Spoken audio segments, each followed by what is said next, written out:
கர்த்தரை கோபப்படுத்துகிற ஒரு 5 காரியங்கள்.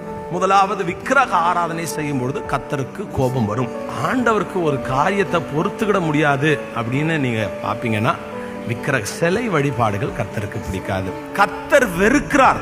இரண்டாவது, மகிமையை கர்த்தருக்கு கொடுக்காமல் மற்றவர்களுக்கு கொடுக்கும் போது கர்த்தர் உடனே கோபப்படுவார். நீங்க உங்க மகிமையை ஊழியக்காரனுக்கு கொடுத்தீங்கன்னா கூட கர்த்தர் அவர்களை நிர்மூலமாக்குவார்.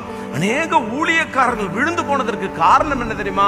மகிமையை அவங்க எடுத்துக்கிட்டாங்க. உங்க கண்கள் கர்த்தரை தான் பார்க்கணுமே தவிர என்ன பார்க்கவே கூடாது.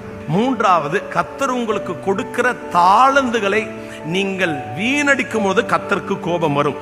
நான்காவது, தேவ சபைக்குள்ளே கள்ளர்கள் இருக்கும் பொழுது கர்த்தருக்கு கோபம் வந்தது. சபைக்குள் கலகத்தை உண்டு பண்ணும்போது கர்த்தருக்கு கோபம் வந்தது. கடைசியாய், நீதிமானுக்கு விரோதமாய் உன் கையை நீட்டும் பொழுது கர்த்தருக்கு உடனே கோபம் வரும். கர்த்தரை கோபப்படுத்துகிற காரியம் நம்ம வாழ்க்கையில் இருக்கக்கூடாது.